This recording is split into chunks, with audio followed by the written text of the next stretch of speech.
Allah Akbar. Lepas lari habis. Accident.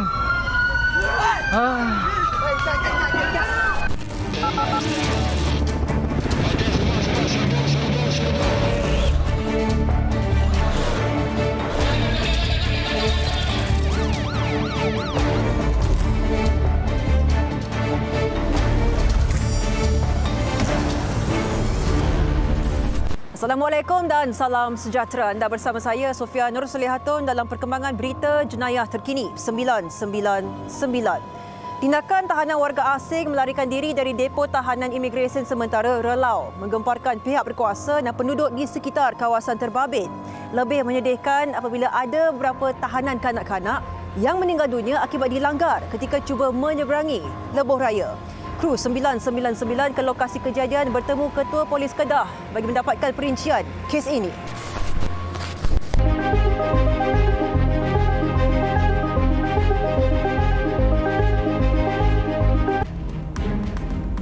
Kejadian jam 3.30 pagi Rabu lalu membabitkan seramai 528 tahanan warga asing yang bertindak merusuh sebelum melarikan diri dengan memecahkan pintu blok dan gerigi penghadang di depo imigresen sementara Relau, Kedah. Punca kejadian dikatakan akibat ketidakpuasan hati tahanan terhadap pengurusan depo.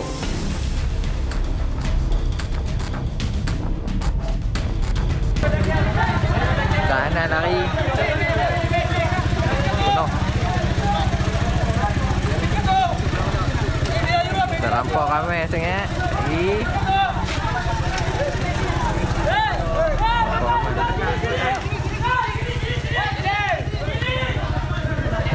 Kau nak lari pergi mana? Kau nak lari pergi mana? Ketika kejadian, 23 orang pegawai dan anggota imigresen sedang bertugas di depo tahanan yang pernah dijadikan Pusat Latihan Khidmat Negara PLKN dan kesemua tahanan dipercayai lari ke arah kampung berdekatan.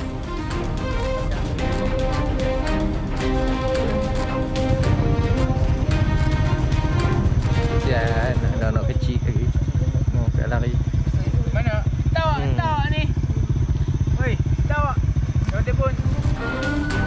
Selain itu, 6 daripada tahanan maut akibat dirempuh kenderaan ketika cuba menyeberangi lebuh raya utara selatan di kilometer 168 berhampiran dengan Jawi, Pulau Pinang. Lebih menyayat hati, terdapat 2 orang tahanan kanak-kanak warga asing yang tercungap-cungap akibat dilanggar sebelum menghembuskan nafas terakhir.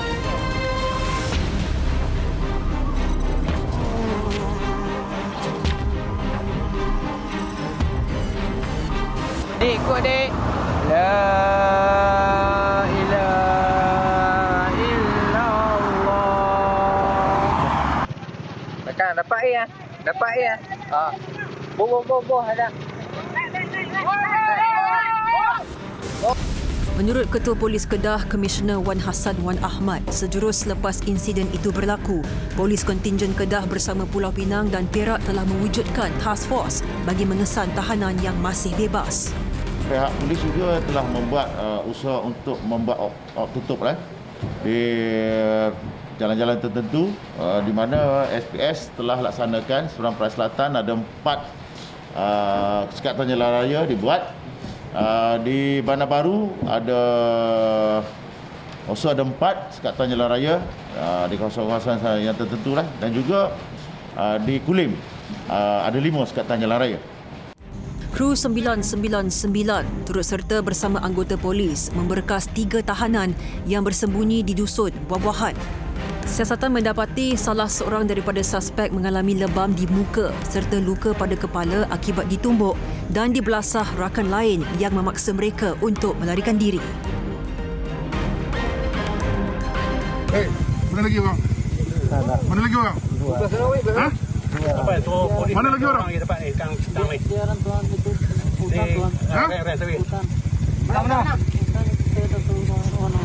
Sementara itu, pihak polis telah mengenal pasti dalang utama kejadian itu, iaitu seorang lelaki berusia 30-an yang merupakan tahanan paling lama di depo terbabit. Suspek dipercayai telah mengapi-apikan tahanan lain sehingga menyebabkan mereka bertindak di luar kawalan. Apa yang kita tengok memang ada kesan umpir, kesan pecah dalam di kawasan pintu utama dan juga kawasan tahanan wanita. Insiden itu turut mengakibatkan penduduk kampung berdekatan trauma dan takut kerana bimbang diganggu tahanan yang masih berkeliaran. Aisyah tu ada. Sebab apa yang antara memang Aisyah? Sebab cara dia tak takut lah. Dia bila kita tanya dia nak pergi mana kan.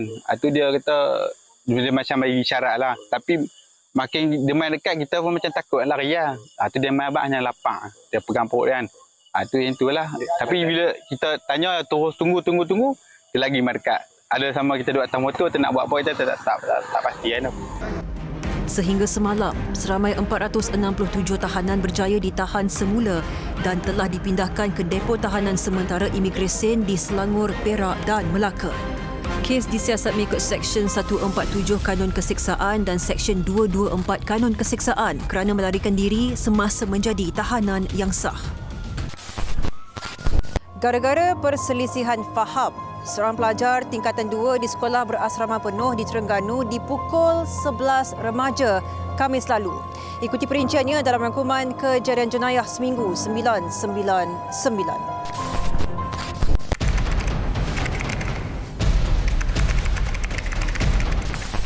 Menurut kenyataan polis, kesemua suspek berusia 14 hingga 17 tahun itu ditahan kira jam 12 tengah hari hingga 1 petang.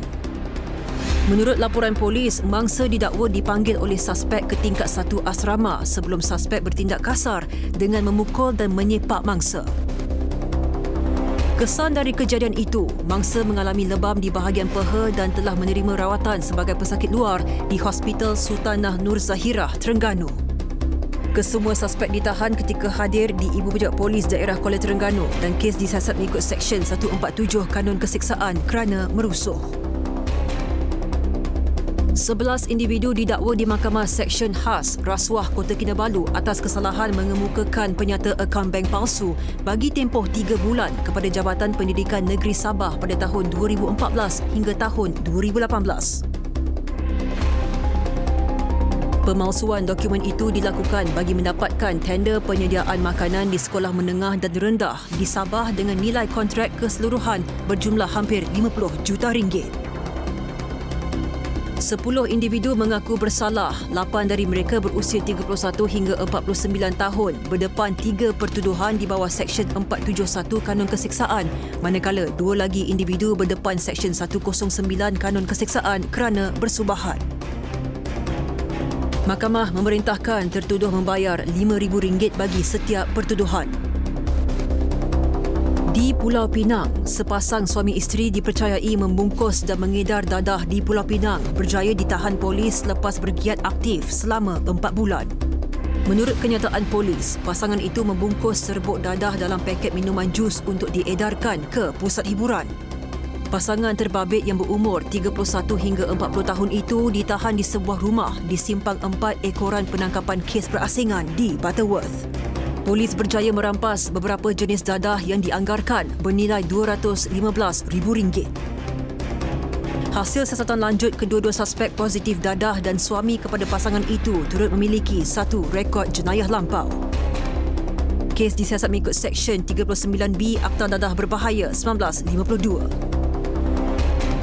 Di Mahkamah Magistrate Tumpat, seorang penjual Al-Quran dalam talian didenda RM2,500 selepas mengaku bersalah memiliki naskah Al-Quran tanpa kelulusan Kementerian Dalam Negeri Januari lalu.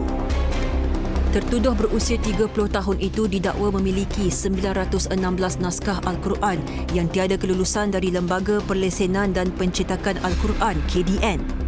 Perbuatan itu disyaki dilakukan di sebuah premis di Pasir Pekan Wakaf Baru pada 20 Januari 2022.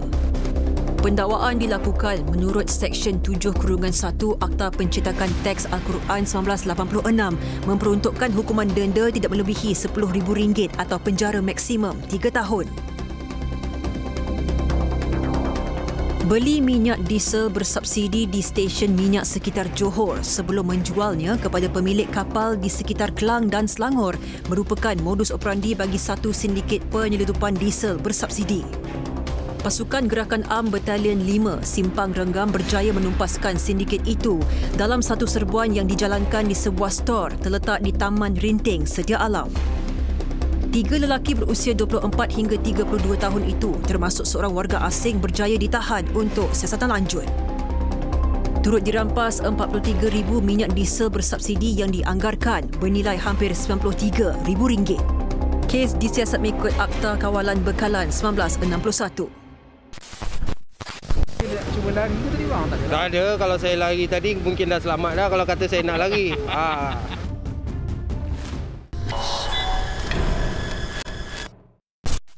Rokok terpaksa dihisap kerana sakit kaki.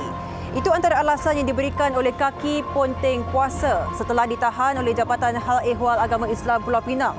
Pemantauan di beberapa buah premis makanan bukan Islam turut mengejutkan pihak berkuasa. Ikuti perinciannya bersama wartawan Tun Hizami Hashim.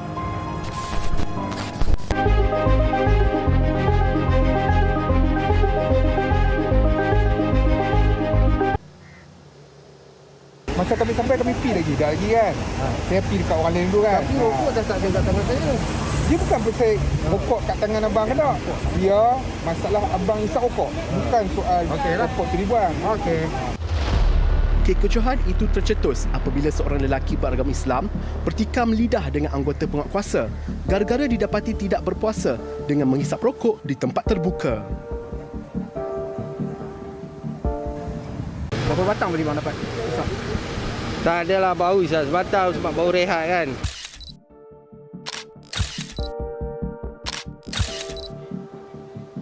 Jabatan Hal Ehwal Agama Islam Pulau Pinang memperhebatkan operasi dan kempen Hormati Ramadan dengan kerjasama Majlis Bandaraya Pulau Pinang dan Jabatan Kesihatan Pulau Pinang. Kita akan pastikan pematuhan terhadap undang-undang dan juga peraturan-peraturan yang sedia ada dapat dipatuhi oleh semua permis makanan dan juga orang Islam terutamanya di negeri ini, di negeri Pulau Pinang. 6 buah permis makanan yang menjadi tumpuan kaki Ponteng Puasa dipantau dalam operasi ini yang diketuai Ketua Penolong Pengarah Bahagian Penguatkuasaan Jabatan Hal Ehwal Agama Islam Pulau Pinang, Rohaizam Abdul Karim. Sebenarnya ia adalah kempen Hormati Ramadan yang kita dah lancarkan sejak tahun 2021 oleh Timbalan Ketua Menteri Pulau Pinang. Kempen ini kita laksanakan di semua premis di seluruh daerah negeri Pulau Pinang. Maknanya setiap hari kita turun, kita akan ke premis-premis yang mana ada berniaga pada waktu pagi bulan Ramadan, kita akan tampilkan kempen. Kita adakan kempen ni sebagai peringatan kepada semua umat Islam di Pulau Pinang lah, supaya lebih menghormati Ramadan lah.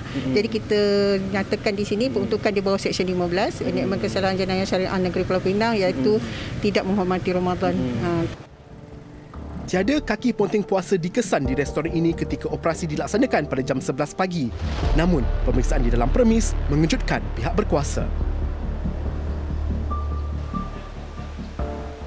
2 buah permis makanan yang terletak di Jalan Burma ini dapati pemiliknya bukan beragama Islam namun menyewakan tapak ini kepada peniaga Islam dan mereka menampal ayat suci Al-Quran ini bagi meyakinkan pelanggan Islam datang ke sini. Namun sebenarnya kedua-dua permis ini tidak langsung mendapat sijil halal daripada Jabatan Hal Ehwal Agama Islam Pulau Pinang. Begitupun, peniaga masakan Padang berusia 39 tahun ini cuba berdalih agar tidak dikenakan tindakan undang-undang. Ini memang halal ke, Kak? Ini semua halal. Semua halal? Tapi dia dapat sijil halal, Kak? Kalau Ada sijil ada sijil halal ada. Ada. Mana tunjuk sijil halal mana? Tak bawa lah. Macam dekat apa? Tak tahu. Kalau tak ada kita cari lain Pak. Orang kata ada sijil halal. Ada sijil halal? Kami tak tahulah. Nanti saya tanya dekat yang lagi satu tu ya. Sebab yang tu dia dah balik kampung. Tak apa, kalau ada sijil halal pergi dekat pejabat halal Komtar. Okey. Tunjuk bukti sijil halal. Memang akak tak ada tak gantung kat sini sijil halal? Tak ada pun, kami tak gantung. Kalau saya bagi tahu kat Syed, kalau akak mohon kalau tak ada kita kena mohon ke? Kalau akak mohon pun takkan dapat sebab premis ni bukan premis Muslim. Ekoran itu, para peniaga ini diberikan amaran dan diarahkan untuk menanggalkan ayat suci Al-Quran bagi mengelak kekeliruan para pelanggan. Sebenarnya kedai ni pemilik dia ialah puan ni. Siapa yang sewa dekat sini tak boleh tampal apa-apa ayat-ayat Quran apa semua sebab dia seolah-olah mengibaratkan bahawa kedai ni adalah kedai yang confirm halal lah. Jadi semua yang ada ayat Quran tu semua kena buang. Ayat Quran tu hanya boleh dipakai sekiranya pemilik syarikat ni SSM ni dia ada share, sekurang-kurangnya ada share Muslim dalam SSM dia. Sekarang ni share dia semua dia punya. SSM ni semua dia punya, tak ada Muslim langsung. Ini sudah berapa puluh tahun itu bapak punya tangan. Itu 40-an. Sekarang ini sudah 71 mak. Kalau premis ni milik umat Islam kami tak ada masalah.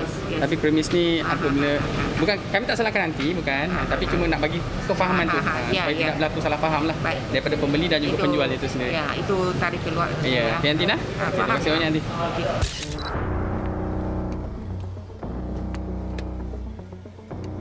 Operasi diteruskan dengan menggempur 120 pot ponteng puasa di sekitar Pulau Pinang.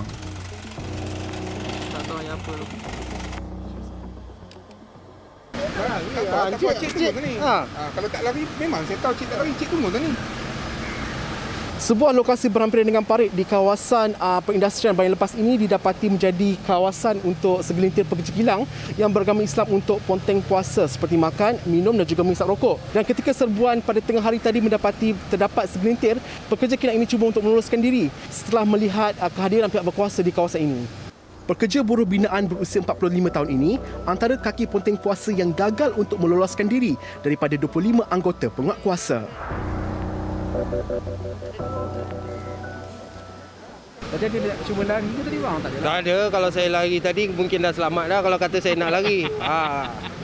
Sebab saya pun malas nak lari, saya duduk situ je lah. Kalau saya nak lari tadi saya dah lari dah. Pekerja kilang berusia 20 tahun ini juga ditahan ketika sedang asyik menghisap rokok dan meneguk air minuman di khalayak ramai ketika waktu siang di bulan Ramadan.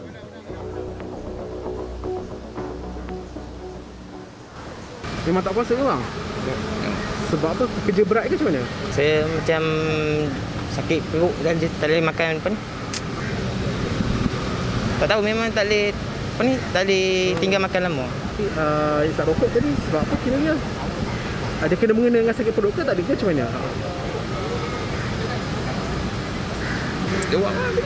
Makan belum lagi, minum macam tu je. Walaupun kamu tak boleh sekalipun, hormatlah bulan puasa. Kena ada sifat malu tu lah.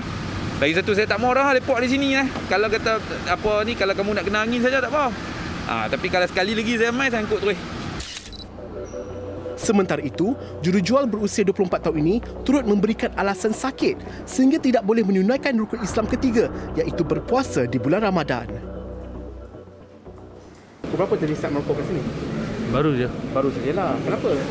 Tak puasa ni sebab apa? Tak, saya rasa kaki kena makan ubat. Accident baru ni. Ada kena mengena dengan rokok ke?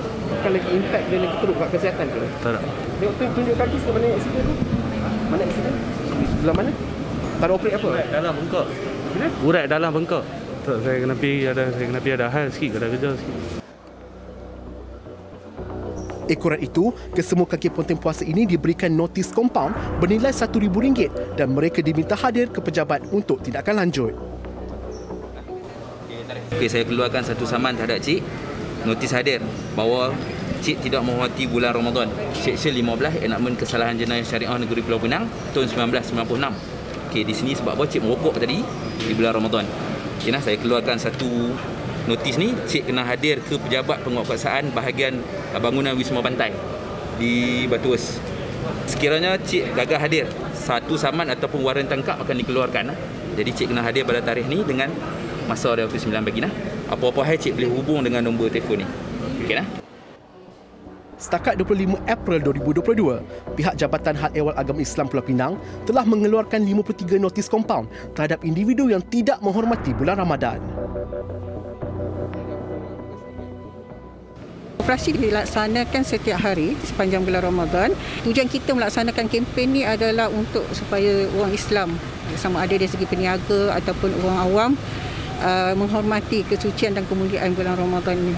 Mungkin kita sedar ada pihak yang uzur syar'i tidak dapat berpuasa, namun kita menasihatkan supaya tidak makan dan minum ataupun merokok di tempat awam. Operasi tamat pada jam 3 petang. Laporan Tun Hizami Hashim, 999. Minta tolong nampak. Tak boleh. Salah. Iya, saya tahu. Tak boleh ini begitu. bersalah.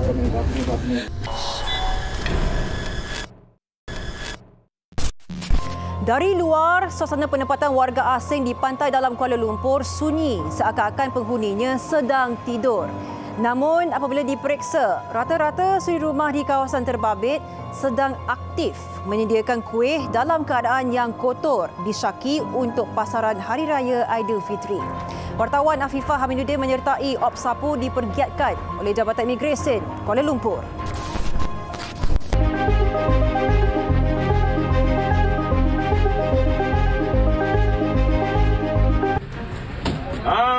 Dia tuan. Ya, keluar. Wei. Keluar. Dah ada orang dah tahu, sudah tahu. Keluar. Allah, perempuan. Elok apa lah bagi susah. Operasi membanteras kebanjiran pendatang asing tanpa izin terus dipergiatkan oleh bahagian penguatkuasa Jabatan Imigresen Kuala Lumpur dan kali ini sebuah penempatan di kawasan pantai dalam menjadi sasaran utama. Tepat jam 1.30 pagi, kami bergerak ke lokasi sasaran di Jalan Klang Lama dengan kekuatan seramai 66 anggota serta kerjasama dari Angkatan Pertahanan Awam Malaysia.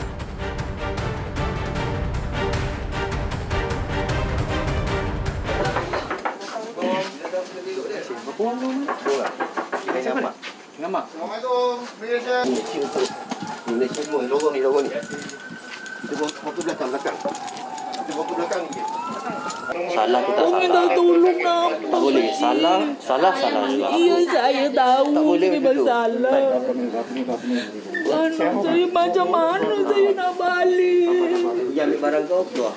Kau jangan nak nangis. Salah tak salah? Penempatan yang dibina dalam keadaan sempit, padat serta kotor menyukarkan pergerakan pihak berkuasa kerana dipercayai banyak laluan tersembunyi untuk meloloskan diri. Antaranya, terowong khas sepanjang 20 meter menghubungkan hampir 100 buah rumah.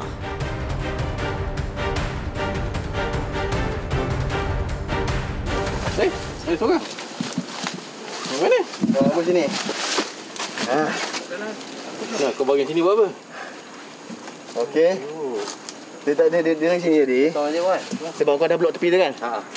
Okey, bangun Pak. Bangun. Pak, bangun.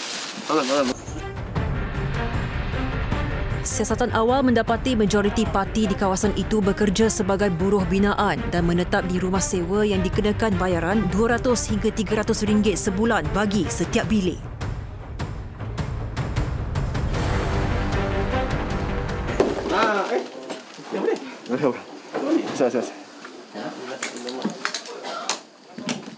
Ya Allah, ada suami isterinya di sini. Isteri buat apa di bawah ini? Apa duduk bawah ni? Orang di atas tilam. Cubaan seorang penghuni wanita bersembunyi di bawah dapur untuk mengelak dari ditangkap gagal apabila berjaya dikesan pihak berkuasa.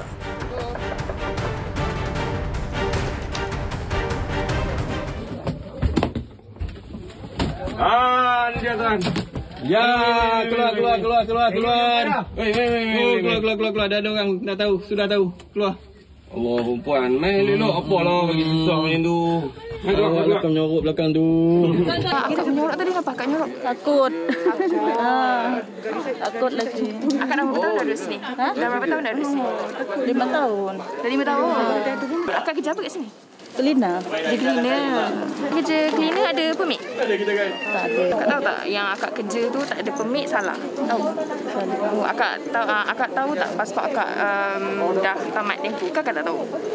Tahu, tapi akak tak renew lah. Turut diperiksa kediaman seorang lelaki bersama keluarga apabila status kewarganegaraan isterinya diragui pihak berkuasa. Anak warga negara, bapa PR, ibu bukan warga negara. Tapi anak sudah kita kasihkan IC ya. Tapi kenapa tak dibikinnya pas isteri pada warga negara? Itu hari ke Putrajaya tapi tak boleh. Kenapa tak boleh? Surat nikah tu copan dia palsu. Jika kita dapat lihat di sini, serbuan pada malam ini telah mendapati beberapa suri rumah di kawasan ini telah mengambil upah membuat popiah simpul disyaki untuk pasaran pada hari raya.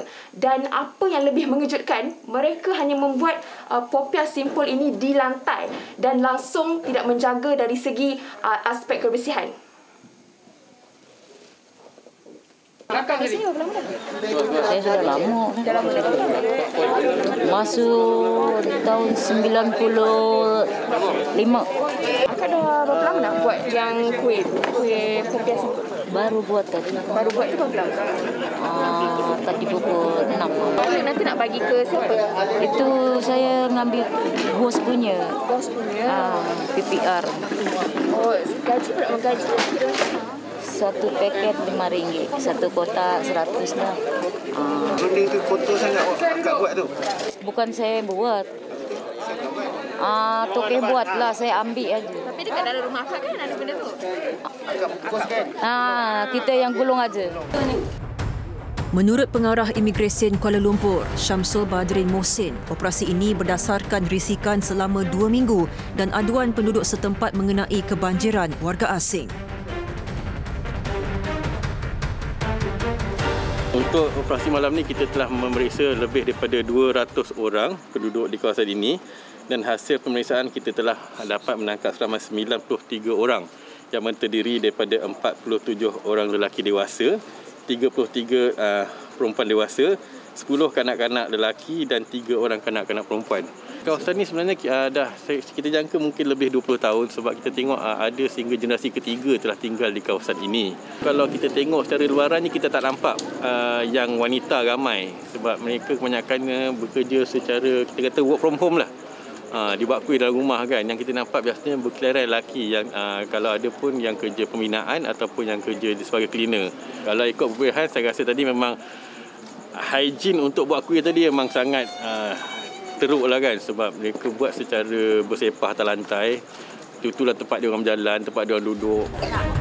Kesemua warga asing berusia antara 1 hingga 65 tahun dibawa ke Depo Tahanan Imigresen Bukit Jalil untuk siasatan lanjut. Kes disiasat mengikut Seksyen 6-1-C dan Seksyen 15-1-C Akta Imigresen 1959 Palang 63 kerana menetap lebih daripada tempoh yang dibenarkan. Operasi tamat jam 3 pagi. Laporan Afifah Haminuddin 999.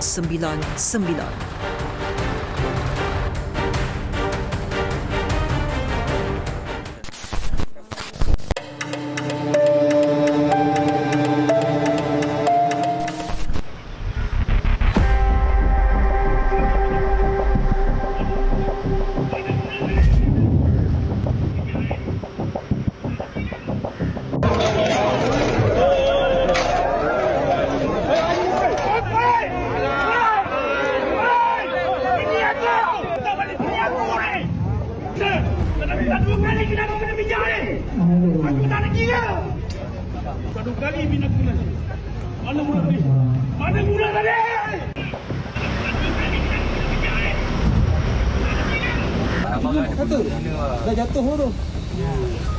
Anak aku mati macam mana? Betul aku cakap. Aku akan cari mana rekod tadi yang 2 orang tadi langgar tu. Betul cakap. Seorang lelaki mengamuk selepas isterinya yang dilaporkan mengandung dirempuh sekumpulan lelaki yang meluru masuk ke dalam sebuah padang bola sepak di Kuang, Selangor. Aksi mereka berebut untuk mengikuti cabaran yang dianjurkan oleh seorang personaliti media sosial yang menawarkan hadiah wang tunai sebanyak RM10,000 dirakam lalu menjadi tular di Facebook sehingga mencecah lebih 900,000 jumlah tontonan.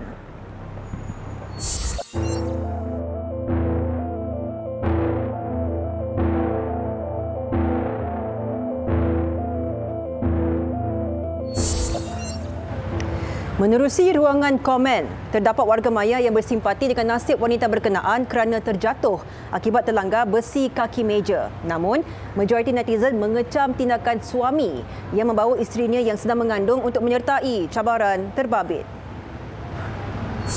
Bagi saya, tak patutlah suami dia bawa isteri dia yang sedang syarat mengandung tu untuk pergi tempat-tempat macam itu. Dah tahu benda tu akan membahayakan kepada isteri dia. Pasal marah tu memang dia marah lah. Tapi bagi saya benda tu tak patut pun. Dia pun dah tahu benda tu akan jadi. Mungkin akan jadi. Sebelum nak buat apa-apa tu, fikir dulu. Fikir dari aspek macam-macam. Keselamatan apa semua. Isteri dia pun tak patut pergi. Memandangkan dia pregnant and dia... Kita semua sudah maklum kalau upacara-upacara macam memang akan melibatkan ramai orang kan. And then sebab nak bekerja, nak dapatkan duit kan.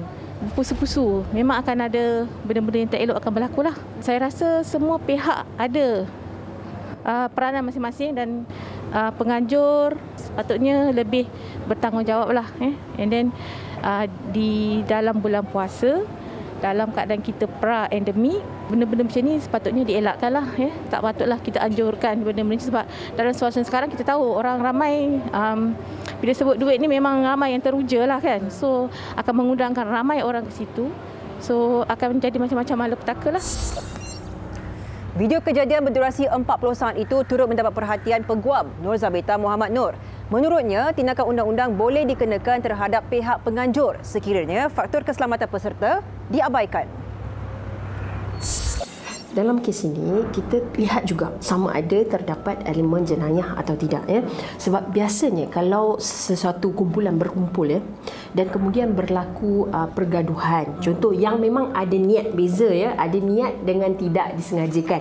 Dalam keadaan video ni, saya lihat tak disengajakan. Melainkan kalau mereka ini berkumpul hendak macam pukul atau bergaduh, mungkin akan dibuka di bawah Seksyen 147 Kanun Keseksaan kerana merusuh. Tetapi situasi ini berbeza. Apa yang berlaku adalah lebih kepada kemalangan atau perkara yang tidak diingini. Dari sudut penganjur, bila seseorang penganjur ataupun satu syarikat yang menganjurkan sesuatu acara adalah menjadi tanggungjawab kepada penganjur untuk mengambil kira faktor keselamatan dan juga apa-apa yang ada di sekeliling. Tetapi sekiranya pihak penganjur ini gagal, pihak yang datang yang mengalami kecederaan tu boleh mengambil undang-undang secara sivil akibat kecederaan yang dialami kerana kecuaian dan kegagalan daripada pihak penganjur tadi. Sekiranya ada tindakan yang diambil, contoh daripada seorang individu yang mengalami kecederaan diambil terhadap penganjur tadi,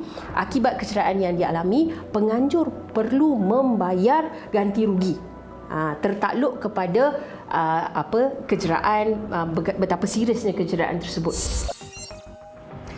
Selain itu, Nur Zabita turut mengkritik tindakan penganjuran cabaran seperti itu ketika negara masih dalam fasa peralihan endemik. Kesesakan yang membabitkan para peserta boleh menjadi faktor utama peningkatan kes COVID-19. Kita tahu bahawa bila ada tawaran ganjaran dengan jumlah yang sangat tinggi, perlu ada SOP tertentu yang perlu dijalankan sehingga tidak menyebabkan orang berebut-rebut, terpijak, bergaduh. Itu dari segi keselamatan. Seterusnya dalam keadaan SOP, berdiri secara rapat, kemudian tindakan memberikan ganjaran yang memanggil. Saya rasa dalam acara tersebut terdapat banyak pelanggaran SOP. Setakat ini, pihak polis masih belum menerima sebarang laporan berhubung kejadian itu. Orang ramai yang berada di lokasi atau menyaksikan kejadian terbabit boleh tampil ke balai polis yang berhampiran untuk membantu siasatan. 1,500. Dalam 10 tahun lalu. Nama yang tidak asing lagi dalam senarai pertubuhan kongsi gelap yang diwartakan haram oleh Kementerian Dalam Negeri di bawah Akta Pertubuhan 1966 kerana menjalankan kegiatan yang memudaratkan ketenteraman awam.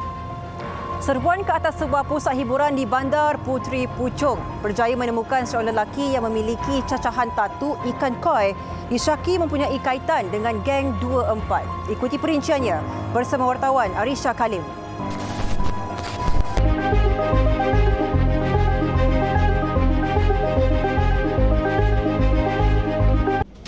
Aktiviti pertubuhan kongsi gelap di Malaysia semakin membimbangkan apabila ada di antara mereka berselindung di sebalik perniagaan seperti pusat hiburan. Cacahan tatu geng kongsi gelap menjadi sasaran pasukan D7 Ibu Pejabat Polis Kontinen Selangor ketika menjalankan serbuan di sebuah pusat hiburan di Bandar Puteri Puchong. You ada tattoo ke tak? Ada. Langsung tak ada? Ada. Perut ada. Oh, perut sabar. Seramai 40 pelanggan diperiksa bertujuan bagi mengesat ahli pertubuhan kongsi gelap dan warga asing.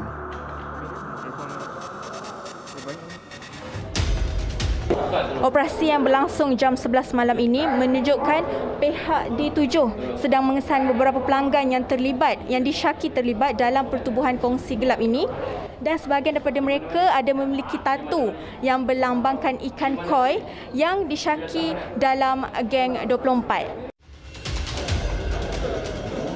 Geng 24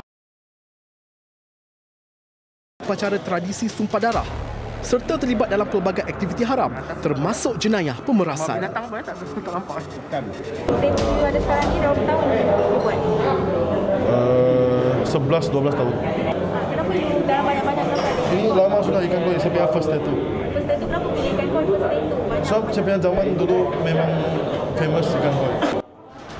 Berusia 28 tahun, lelaki ini turut didakwa kononnya telah bekerja di premis sama sejak 4 bulan lalu. Suspek dikatakan sanggup berbelanja sehingga ribuan ringgit untuk mendapatkan cacahan tatu di seluruh badannya. Harga tu berapa tattoo? Belakang.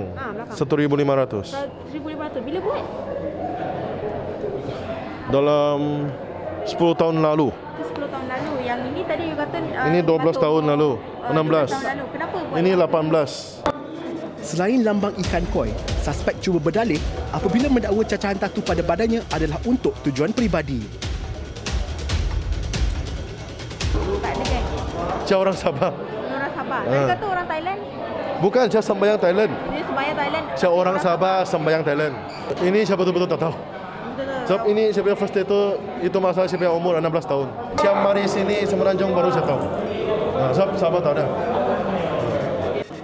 Tatu suspek dicurigai apabila lambang ikan koi milik suspek turut mempunyai gambar cincin lubang batang 4 yang menjadi simbolik logo geng 24.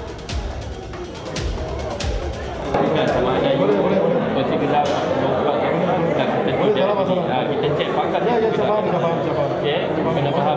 Kita jangan bijak dulu. Okey, kita kayak gini. Right? Menurut polis, lambang cincin lubang batang 4 jarang dijumpai, melainkan suspek benar-benar terlibat dalam ahli pertubuhan kongsi gelap. Suspek ditahan di bawah Seksyen 56 Akta Pertubuhan 1966 dan dibawa ke Ibu Pejabat Polis Daerah Sedang bagi siasatan lanjut. Tindakan saman turut dikenakan kepada pemilik permis kerana dipercayai tidak mempunyai lesen perniagaan yang sah. Operasi yang dianggotai selamat 6 pegawai dan 20 anggota polis, bahagian kongsi gelap judi dan maksiat, Jabatan Siasatan Jenayah tamat pada jam 12 tengah malam. Laporan Arisha Kalim, 999. Kegembiraan 3 pengunjung di sebuah pusat hiburan berakhir dengan kematian apabila mereka gagal menyelamatkan diri dan dipercayai terhidu asap tebal dalam kebakaran di premis berkenaan.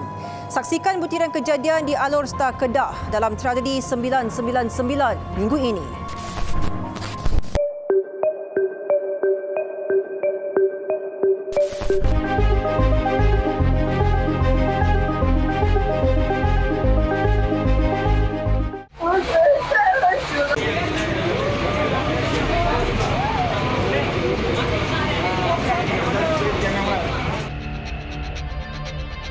Ketika kebakaran, mangsa Jeffrey Tan Yan Wei, 30 tahun, serta Mark Berry dan Kim Mei Kit dipercayai terperangkap di dalam bilik karaoke.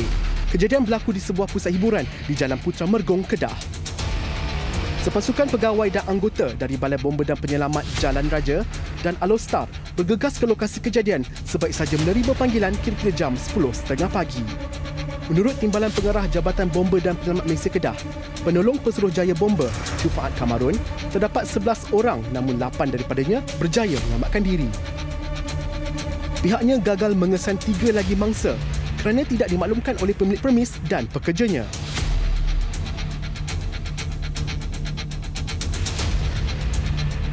So, kebakaran melibatkan sebuah struktur kelas A merupakan pusat karaoke, dan pemadaman selesai selepas 10 minit kita datang. Dan telah dimaklumkan oleh pengurus pusat karaoke ini terdapat 3 orang mangsa. 3 orang mangsa. Pada peringkat awalnya, pemilik telah memaklumkan asalnya 22 orang mangsa tetapi sebenarnya hanya ada 11 orang mangsa dan 8 daripada ini telah keluar. Mayat ketiga mangsa ditemui pada jam 11.30 pagi dalam keadaan tertiarap dan terlentang di atas lantai. Jufaal berkata, mangsa dipercayai maut akibat lemas terhidu asap berikutan tiada kesan kebakaran pada tubuh mereka. Karaoke ni memang banyak bilik-bilik. So memang agak kesukaran.